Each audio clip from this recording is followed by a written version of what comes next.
Hello everyone, welcome to another nail video for stylingdiva.com.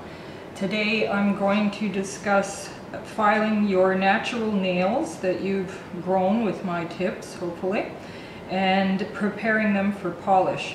So the first thing you want to do is remove your old polish and really try to get down in the corners and get all the polish off. The next thing that you do is take your emery board and start filing in one direction only until the nail is the shape that you want.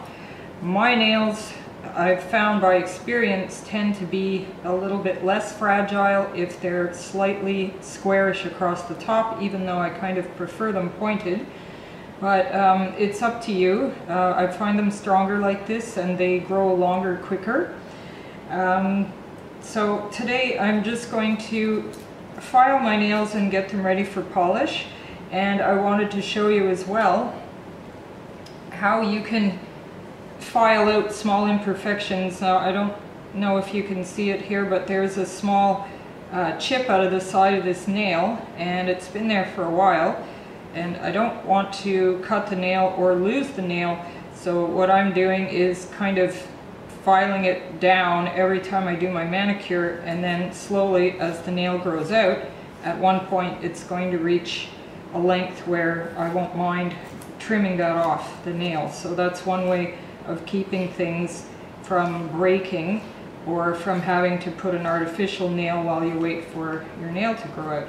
Generally when I break them, I usually file all of them down to a more even level with each other. Like the middle one should always be a bit longer than these two, and then I just wait for them to grow out. If your diet is good and you're a healthy person, your nails will grow like weeds, so you won't have any problems. They will grow back quickly and they'll still be nice looking in the interim. I also have a bit of a crack at the top of this one, I can see, so as well I'm going to take that, and this I'm going to rub it a little bit back and forth, which goes against our rule of not filing them back and forth, but I'm filing actually on the top of the nail to smooth the edges of the crack down so it doesn't catch on things, and then once I put my polish over it, it will be sealed and the nail will be fine until the next time I do my manicure. I found my nails were a little bit too long today, so I'm taking them down somewhat. And when you do that, you just want to be careful that you are going in one direction, like so, along the edge of the nail, and not filing the corners. And you can file them to whatever length is fun for you, but in general, if you're a typist or work a lot on the computer, you'll need to probably have about half the length I have here.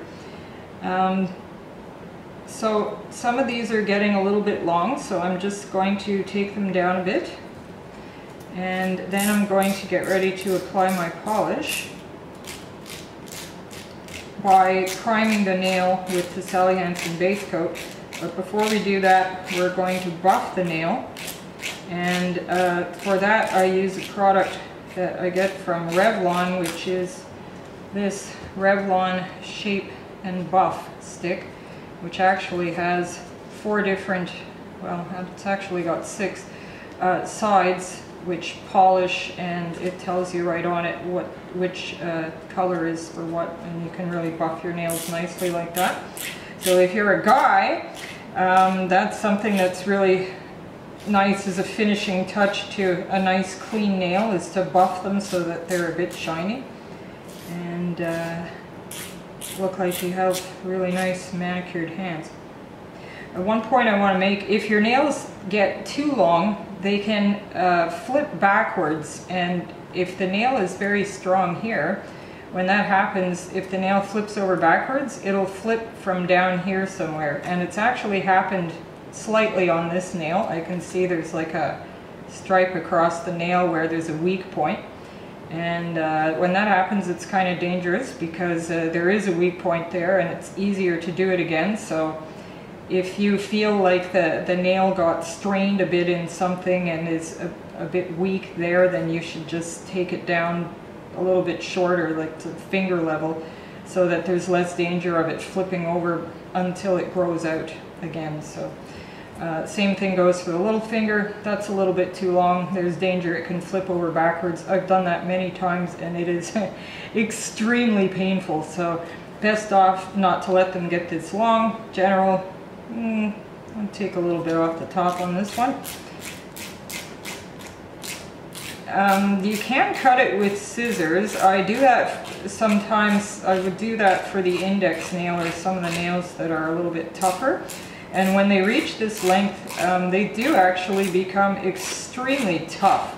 And if you're a nail chewer, you'll find that when they're this long, you don't even want to chew them because they don't taste yummy anymore. They're sort of fibrous and icky, so you can get them long, should cure you from chewing them forever. Again, I highly recommend the Sally Hansen line of nail products. They have just about everything. They have products that will stop you from biting your nails. They have nail hardeners, nail strengtheners, and so on. So go to your local drugstore and check those out. Okay, so that's a little bit more acceptable length for me anyway. So I'm just going to go underneath, and to get the, in the previous video I was mentioning that you should always put a little polish under the inside corner of the nail down in right against the edge of your finger, and that really helps stabilize and strengthen a longer nail. And sometimes when you're redoing your manicure, you'll have bits of polish left on the inside of the nail as well. So to get rid of those, I just usually sort of pick at it and it comes off, or you can soak it in nail polish remover and remove it that way, but it seems to work best when you just peel it off somehow so you don't get too much buildup under the nail. And then you do the same thing when you do your new manicure. You also go down into the corner of the nail so that the nails are always strong on the outside. If you want to be sure that they will not flip over, you should be certain that you put the polish on the outside corner only, so that the middle of the nail is still flexible in case you do bump them against something. That's also very important. Okay, so these are now more acceptable length to me, so I'm going to go ahead and do my other hand, and then I'm going to apply my 2 coats of Sally Hansen nail hardener after my cuticle remover. I'm just going to actually buff my nails a little bit right now. So with the buffer, Shape and Buff, I believe this is the buffing side, they have step 1 for evening out, step 2 for smoothing, step 3 for buffing, and step 4 for shine. So it's kind of a neat little tool, and it lasts a long time. And you just go across the nail like that, a little bit back and forth on the top surface of the nail. And you do this before you do your cuticle remover.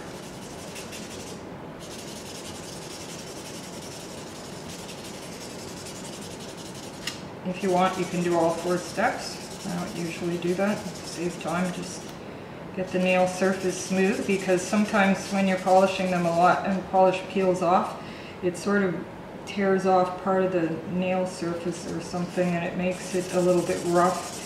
And sometimes you can see that under your manicure, so that's why you do that. So thanks very much for watching, and I'll be back with a manicure, simple manicure for Christmas.